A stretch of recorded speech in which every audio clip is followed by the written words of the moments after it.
Had to go with that. Hey, Salakia, having phone issues, overheating, buffering, all of the above. So it wouldn't let me go back live. So we just gonna have to go ahead and record it like this, man, and post it up later, man. But, you know, back to where we was in the scriptures. We'll read that again. Yeah, back to Revelation 13. Start 13. Where was you at? You remember? Causing fire to come down from heaven. Right. You want me to start with that one again? All right. This is Revelations chapter 13, verse 13. And he doeth great wonders, so that he maketh fire come down from heaven on the earth in the sight of men. Right. So when you look into history, this America was the first country really to make a bomb so powerful to destroy an entire city. You know, it's called an atomic bomb. You know, and he made two of them. The second one was even stronger than the first one, where he destroyed Hiroshima and Nagasaki. Yep. And at that point, people was like, "Oh, we ain't effing with America, man. Yeah. They strong in the hole." Yep. You know, so hey, he was able to come up with this, or should I say, the Lord gave him the technology and the intelligence to create such a powerful bomb, man. You know, splitting atoms, man. Right, and now it's been increased to nuclear bombs, man. You know, you have something called nuclear fission, right? It's even more powerful than the atomic bomb, man. And that's gonna be the vehicle or the weapon of America's destruction. You know, you can read on. And he deceiveth them that dwell on the earth by the means of those miracles which he had power to do in the sight of the beast, saying to them that dwell on the earth, that they should make an image to the beast, which had the wound by a sword, and did live. Right. Did it say that, Salaki? Did it say in there who shall make war with the beast? Was that Not yet. Not yet. Okay. Right. So, hey, by means of those miracles, all right, his advanced weaponry, right, and not only that, his currency, his dollar, man, right? Everybody trades in the used to be everybody traded in the American dollar. Now people are switching the currency because America has control over the oil industry because of the American dollar, you know. But now these other nations don't want to do business with America anymore, so they're trying to switch the currency. You know? Yep. They want to break free of this oppressive system, man. Kind. Which is also leading into that scripture. He ain't read it yet, right? They caught some. Did he read the one where it says they would not make an image of the beast should be put to death? Nah, it ain't come up. He ain't come up yet. Yeah. All right, come. Yep. So read on for me, brother. Salakia.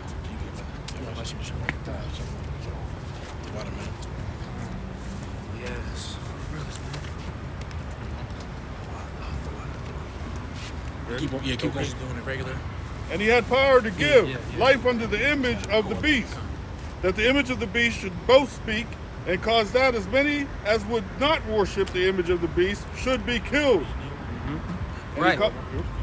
So That was it. Yep. that's it right there.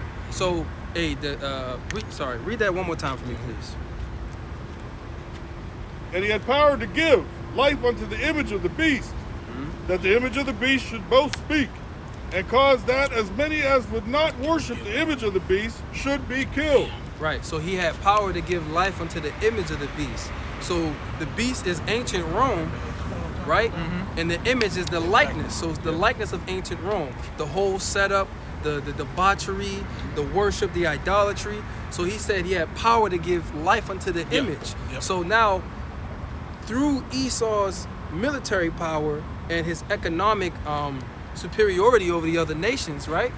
He uses that to get other nations to conform to this image, right?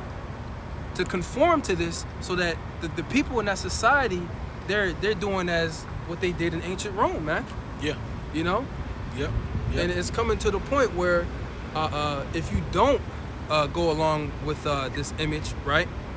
Right, and along with the image, you have the C hip, right? That implanted thing. Yeah, the toll house. Yep. Right, that digital all. Right, that's gonna be the ultimate test to see whether or not you worship the Most High or you worship this system. Yeah, come. If you don't take that, right, in worshiping the image of the beast, then hey, the penalty is death. And ultimately, he's already enforcing this image of the beast, all right, upon other people, okay, in the way of pushing his philosophies upon people and pushing these different things to where when certain leaders don't want to conform, they're labeled as dictators, they're labeled as terrorists, they're labeled as these horrible people, when in actuality, underneath the narrative, the people ain't all that bad. You know what I'm saying? As Esau is cracking them out to be, man. Okay? So that's a macro level or a big scale level of looking at. He calls it all. Yeah, that's next. I meant to read it again one more time. That should not worship the image. Yeah. Cause you to put to death. Yeah. And he had power to give life unto the image of the beast, that the image of the beast should both speak, and cause that as many as would not worship the image of the beast should be killed. Con, I was actually gonna have him bring out the precept that I had you. If you know where it is, can you grab it? And I want you to go ahead and read the one I asked you to bring about when they practice it. Okay, so like I said, he had power to give life unto the image of the beast. Go ahead and bring it out. Con, this is Micah chapter 2 and verse 1. It says, "Woe to them that devise iniquity and work evil upon their beds. Yeah. When the morning is light, they practice it, because it is in the power of their hand." So who has the power to implement and change laws on a global scale? Esau, Edom, the so-called white man. All right? Oh, yeah, what you got? Job 9 and Yes, 24. sir. Job 9 and 24, to back the brother up, man. It says, "The earth is given into the hand of the wicked. He covered the faces of the judges thereof. If not, where and who is he?" Yeah, Con. See, the earth is in the hand of the wicked. Okay? The Most High have given it into his hand, and he covered the judges. He can do whatever he wants. Okay? So who is this person that's implementing and changing these laws? Who's globally known as a bully, man? Esau, Edom, the so-called white man. Primarily America, Babylon the Great. Everybody hates this place.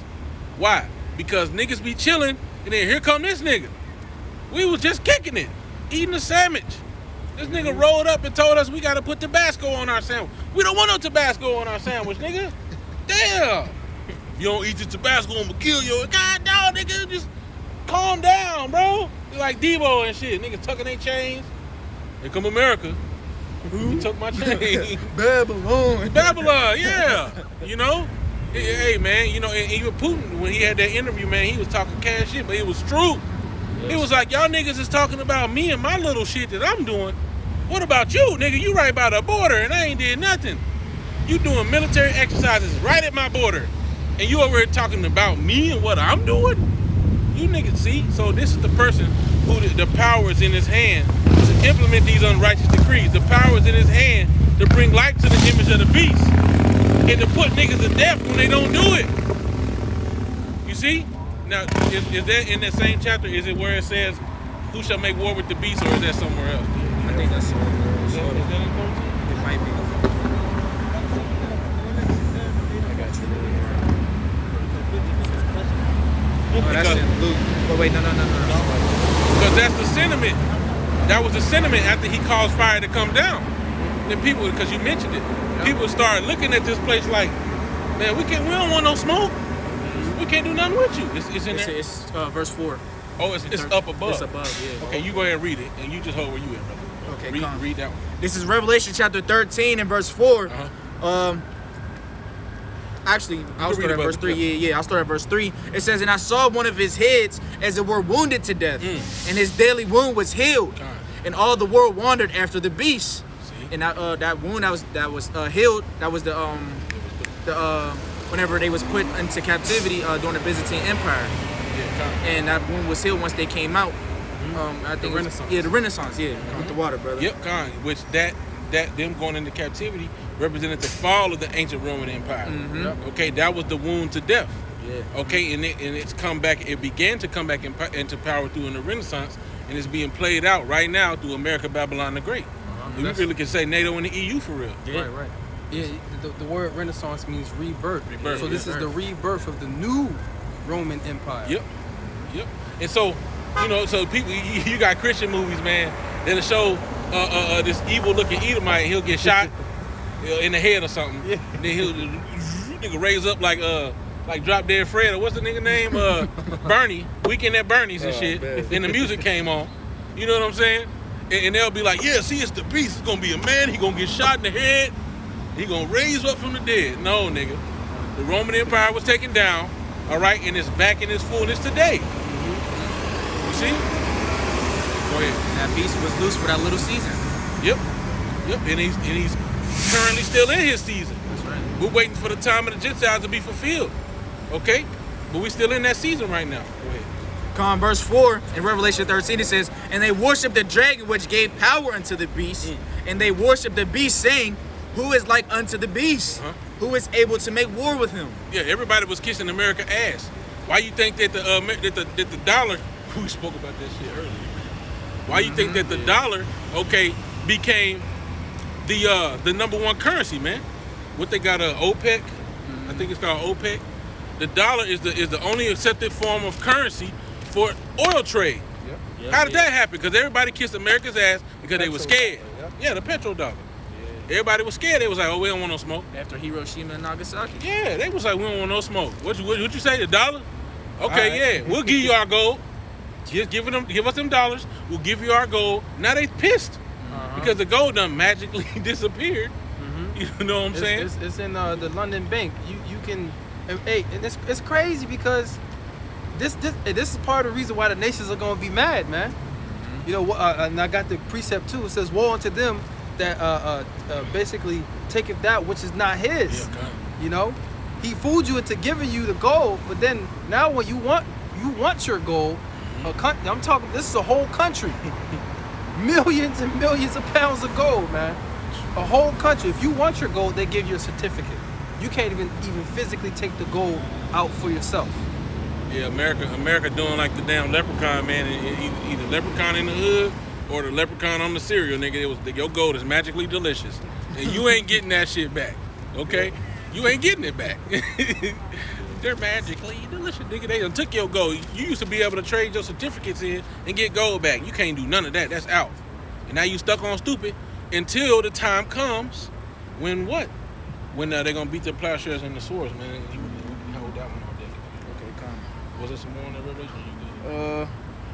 Nah, that was it. That was the point where they would make war with the beast. Get down because they're gonna retaliate. Go ahead and grab that one. Shot. You still got something?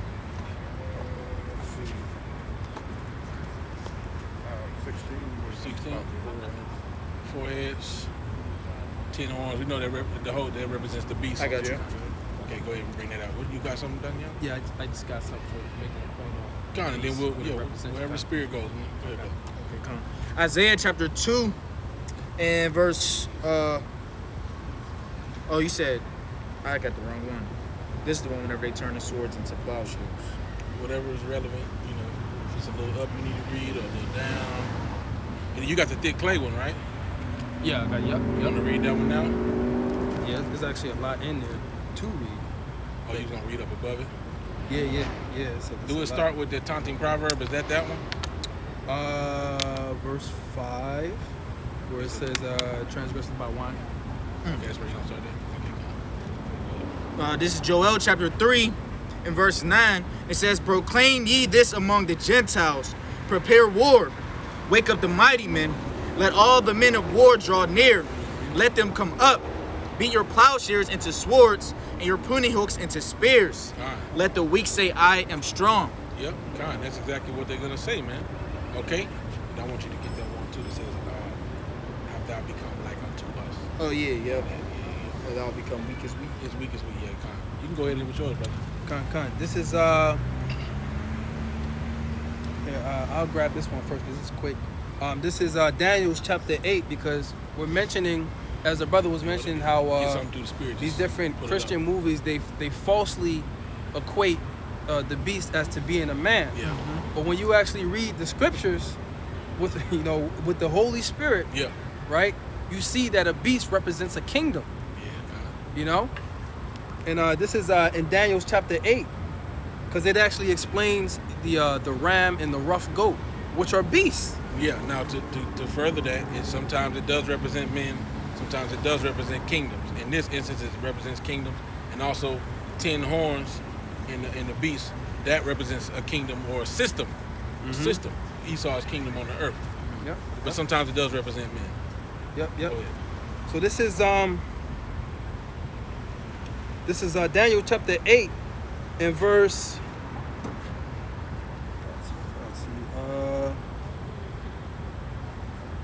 So like in verse, I'll start at verse 19, and he said, "Behold, I will make thee know what shall be in the last end of the indignation, for at the time appointed the end shall be. The ram which thou sawest having 2 horns are the kings of Media and Persia, and the rough goat is the king of Grecia, and the great horn that is between his eyes is the first king." So it basically breaks down what these beasts represent. Now, it talks about the first horn for the rough goat. That was Alexander the Great. Talks about that horn being broken, and then 4 horns coming up after it. Yeah. Those were his generals that came into power and that split all the different parts of the kingdom of the empire of the Grecians. Yeah. They split it into 4 parts. The Seleucus dynasty. What is that? Seleucus. They started off as 5, and then it became 4 because there was one of them. It was Lysimachus or Lysimachus, Antigonus. Wasn't Antigonus one of them? Look it up. Well, I'll say this too. Since we had to record, I ain't got a lot of storage, man. So I don't know how long we're gonna get to go, before it just shut off. I don't know. I got a quick precept to back the bro up. This is First Maccabees chapter 1 and verse 7, and it says, So Alexander reigned 12 years and then died. And his servants bare rule every one in his place. Yeah. And after his death they all put crowns upon themselves. Yeah. So did their sons after them many years, and evils were multiplied in the earth. You know what this is a perfect example of when you look at the analogy of that the way the bro just broke it down, just opened it up in my mind. Like, okay, it talked about the goat, right? With one horn broke, and then 4 horns came up. Yep. But don't it talk about horns on the beast? Yeah. Yeah. The horns represent the powers. The powers, yeah. Right? So the men that come into power. So, when you think about it as in the whole beast is really like the kingdom. It's that same but then kingdom. The power